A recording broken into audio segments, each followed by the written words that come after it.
کیا آپ نے کبھی سوچا ہے کہ صرف چند آیات پر مشتمل سورہ اخلاص ہماری روحانیت، زندگی اور دل کی دنیا کو کیسے بدل سکتی ہے؟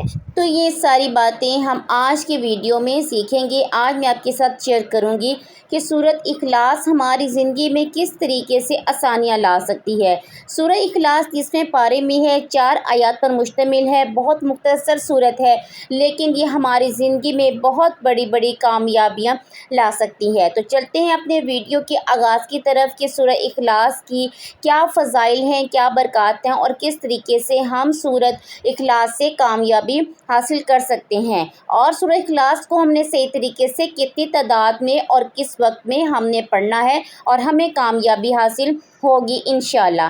لیکن اس سے پہلے ناظرین، اگر آپ ہمارے چینل پر نیو ہیں، چینل کو سبسکرائب کر دیں، بیل آئیکن کو پریس کرنا نہ بھولیے گا، بیل آئیکن ضرور پریس کریں تاکہ ہمارے اس طرح کی آنے والی نیو ویڈیو آپ تک ضرور پہنچ سکے، اور ثواب کی نیت سے ویڈیو دوسرے لوگوں کے ساتھ ضرور شیئر کیجیے گا۔ اللہ تعالیٰ آپ کو اجر کثیر عطا فرمائیں گے انشاءاللہ۔ تو کرتے ہیں آغاز اپنی ویڈیو کا۔ سورہ اخلاص کی برکات کیا ہیں؟ سورہ اخلاص، جسے اخلاص کی سورت کہا جاتا ہے، اسلام میں بہت خاص مقام رکھتی ہے۔ یہ قرآن کی مختصر ترین سورتوں میں سے ایک ہے، لیکن روحانی ترقی اور دل کی پاکیزگی کے لیے اس کی طاقت بے حد گہری ہے۔ اس کا وظیفہ ہمیں اللہ کے قریب کرنے اور زندگی کی مشکلات سے نمٹنے میں مدد دیتا ہے۔ ہم میں سے اکثر لوگ روحانی سفر میں مشکلات کا سامنا کرتے ہیں۔ نماز میں دل نہ لگنا، اللہ سے دوری محسوس ہونا یا زندگی میں مسلسل منفی خیالات کا غالب آ جانا، یہ سب بہت عام مسائل ہیں۔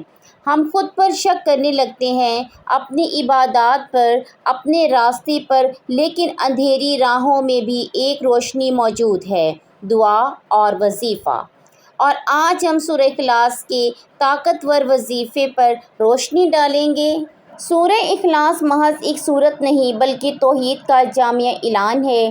جب ہم اسے سمجھ کر خلوص دل سے پڑھتے ہیں تو یہ دل کو پاک کرتی ہے، سکون عطا کرتی ہے اور اللہ کے ساتھ ہمارا تعلق مضبوط کرتی ہے۔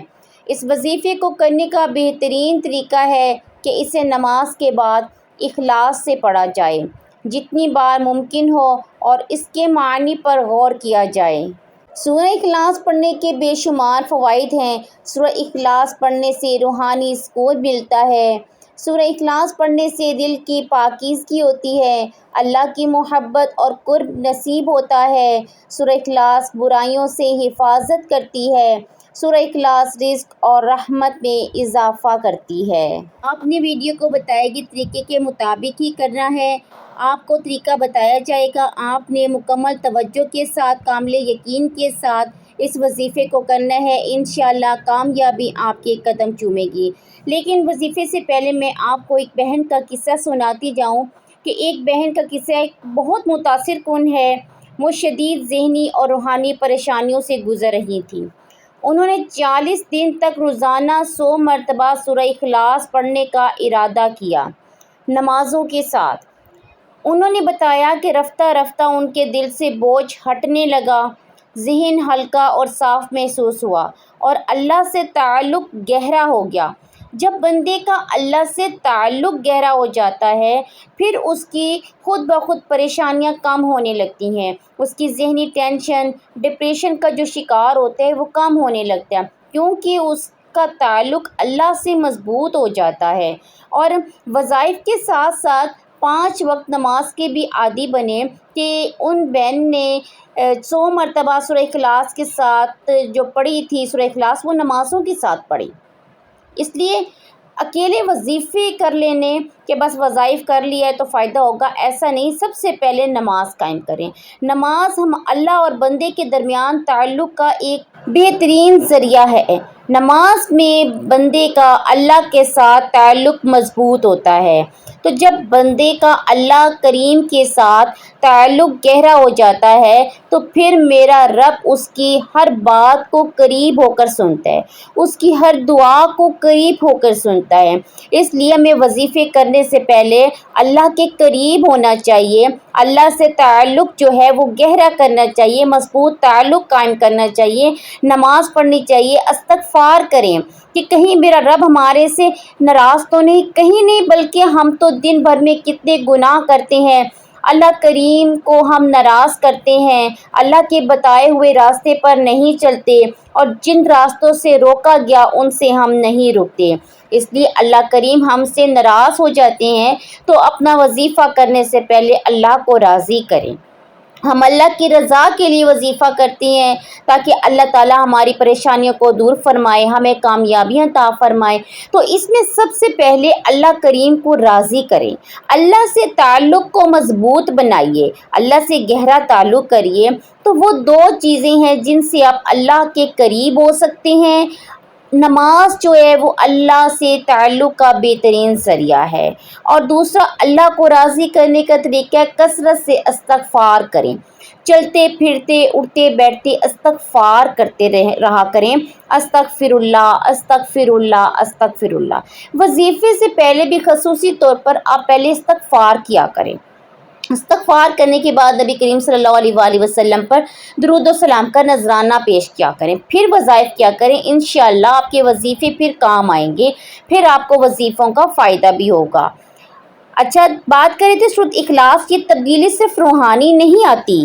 تو بہن کی بات تھی کہ انہوں نے بتایا کہ یہ تبدیلی صرف روحانی نہیں تھی بلکہ ان کی زندگی میں بھی نظر آنے لگی، تعلقات میں بہتری، اندرونی سکون، ہر کام میں برکت محسوس کرنے لگی، ہر کام میں کامیابی ہونے لگی۔ جو پہلے پریشان رہتی تھی، ذہنی دباؤ کا شکار تھیں، اب وہ سب چیزیں ختم ہو گئی ہیں، اور سورۃ اخلاص کی برکت سے مجھے سکون حاصل ہوا اور ہر کام میں برکت ہو گئی، کامیابی ہوگی، گھر میں سکون ہو گیا، گھر میں برکت ہو گئی، فاقے کی تنگی جو تھی وہ ختم ہو گئی، خوشحالی ہی خوشحالی ہو گئی۔ اس لیے سورہ اخلاص کو مکمل یقین اور توجہ کے ساتھ پڑھنے سے رزق میں بھی اضافہ ہوتا ہے، پریشانیاں دور ہوتی ہیں، کامیابی مقدر بن جاتی ہے۔ سورہ اخلاص اور اس کا وظیفہ ہماری روحانیت کو نئی زندگی دے سکتا ہے۔ یہ سادہ لیکن طاقتور ذریعہ ہے اللہ سے قرب، سکون اور برکت حاصل کرنے کا۔ اس لیے آئیے سورہ اخلاص کو پڑھنے کا طریقہ سمجھتے ہیں۔ آپ نے کس طریقے سے اس کو پڑھنا ہے اور اللہ کا قرب حاصل کرنا ہے، سکون حاصل کرنا ہے، برکت حاصل کرنی ہے۔ آپ نے اس بہن کی کہانی سنی ہے، آپ نے اس بہن کی طرح بالکل توجہ کے ساتھ، یقین کے ساتھ، کامل یقین کے ساتھ کہ جس طرح اللہ نے ان بہن کی مشکلات کو حل کیا، اللہ کریم ان کے صدقے ہماری بھی مشکلات کو حل کرے۔ جو بندہ اس وظیفے کو کرے، اللہ کریم ان سب کی جائز دلی حاجات کو پورا فرمائے۔ تو ویڈیو سے پہلے آپ سے گزارش ہے کہ آپ چینل پر نیو ہیں تو سبسکرائب کر دیں، بیل آئیکن کو ضرور پریس کریں۔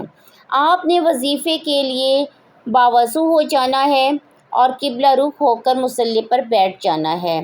پھر آپ نے اللہ کریم کو راضی کرنا ہے، استغفار کریں، تعوذ اور تسمیہ سے وظیفے کا آغاز کریں، استغفار کریں، استغفر اللہ استغفر اللہ استغفر اللہ 11 مرتبہ استغفر اللہ پڑھ لیں۔ ویسے تو آپ روٹین بنائیں کہ چلتے پھرتے بھی استغفر اللہ کرتے رہا کریں، اللہ کریم کو راضی کرتے رہیں۔ اس کے بعد آپ نے نبی کریم صلی اللہ علیہ وآلہ وسلم پر سب سے پہلے درود و سلام کا نذرانہ پیش کرنا ہے۔ آپ جب بھی کبھی بھی کوئی بھی وظیفہ کریں تو درود پاک کے آغاز کے ساتھ کیا کریں۔ درود شریف کی بہت برکت ہے، بہت فضیلت ہے۔ جب دعا مانگیں اول و آخر درود شریف پڑھیں۔ جب درود شریف دعا کی اول آخر نہیں پڑھا جاتا تو ہماری دعا آسمان اور زمین کے درمیان میں لٹکتی رہتی ہے۔ اپنی دعاؤں کو عرش الہی تک پہنچانا ہے تو درود شریف اول و آخر ضرور پڑھا کریں، انشاءاللہ پھر دعائیں قبولیت کا شرف حاصل کریں گی۔ آپ نے کوئی سا بھی درود شریف پڑھ لینا ہے، صلی اللہ علی محمد پڑھ لیں، صلی اللہ علیہ وآلہ وسلم پڑھ لیں۔ یا درود ابراہیمی افضل ترین درود ہے جو ہم ہر نماز میں پڑھتے ہیں۔ آپ درود ابراہیمی پڑھ لیں 5 بار، 3 بار، 7 بار، 11 بار، جتنی تعداد میں آپ چاہیں درود شریف پڑھ لیں۔ ثواب کی نیت سے میرے ساتھ مل کر ایک بار پڑھ لیجئے اور کامنٹ سیکشن میں ڈن ضرور رائٹ کیجئے گا۔ اللہم صلی علی محمد وعلی آل محمد کما صلیت علی ابراہیم وعلی آل ابراہیم انک حمید مجید۔ اللہم بارک علی محمد وعلی آل محمد کما بارکت علی ابراہیم وعلی آل ابراہیم انک حمید مجید۔ اس کے بعد آپ نے 200 مرتبہ سورہ اخلاص پڑھنی ہے۔ بسم اللہ الرحمن الرحیم، قل هو اللہ احد اللہ الصمد لم یلد ولم یولد ولم یکن لہ کفوا احد، صدق اللہ العظیم۔ سورہ اخلاص ہے، مختصر سی صورت ہے، 200 مرتبہ پڑھتے ہوئے کوئی آپ کا زیادہ ٹائم بھی صرف نہیں ہوگا۔ 200 مرتبہ آپ نے سورہ اخلاص پڑھنی ہے۔ جب بندہ سورہ اخلاص پڑھتا ہے 200 مرتبہ تو 70,000 فرشتے آسمان سے آتے ہیں اور اس کے گھر میں رزق کے انبار لگا کر چلے جاتے ہیں۔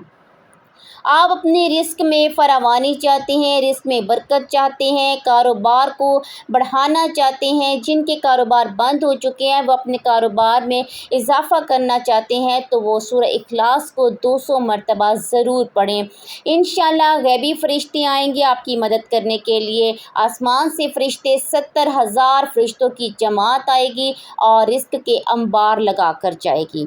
بس شرط یہ ہے کہ یقین کامل ہونا چاہیے، اللہ پر مکمل بھروسہ رکھتے ہوئے آپ نے اس وظیفے کو کرنا ہے کہ میں اللہ کریم سے مانگ رہا ہوں، اللہ کریم مجھے عطا کرنے والا ہے، اللہ کے سوا کوئی نہیں ہے، بس اللہ تجھ سے مانگ رہا ہوں، تو ہی عطا کرنے والا ہے، اپنے خزانوں میں سے عطا فرما، کبھی کسی کا محتاج نہ کر۔ انشاءاللہ جب آپ یقین کے ساتھ توجہ کے ساتھ وظیفہ کریں گے تو انشاءاللہ آپ کو کامیابی حاصل ہوگی۔ توجہ غور، ایک بات یاد رکھیے گا، وظیفے کے دوران آپ نے بات چیت سے گریز کرنا ہے، کسی سے بھی آپ نے کوئی بات چیت نہیں کرنی کیونکہ وظیفے کا اثر زائل ہو جاتا ہے۔ جب آپ اللہ سے مانگ رہے ہیں تو اللہ کی طرف رجوع رکھیے، دنیا سے کٹ کے اللہ سے رجوع کر کے جب آپ مانگیں گے تو پھر اللہ کریم دیکھتا ہے کہ میرا بندہ مجھ سے رجوع کر رہا ہے، مانگ رہا ہے، سب دنیا کو چھوڑ کر میری طرف عاجز ہو کر بیٹھا ہے، پھر میرا رب بہت بندے کو نوازتا ہے، چھپڑ پھاڑ کے دیتا ہے، اور جب میرا رب دینے پہ آتا ہے نہ اعمال دیکھتا ہے نہ شکلیں دیکھتا ہے، اللہ کریم چھپڑ پھاڑ کے عطا کرتا ہے۔ انشاءاللہ ضرور عطا کرے گا۔ وظیفہ کرنے کے بعد کمنٹ سیکشن میں اپنی رائے کا اظہار ضرور دیجیے گا۔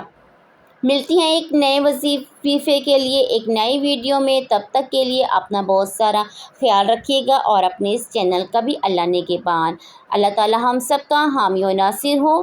اللہ حافظ۔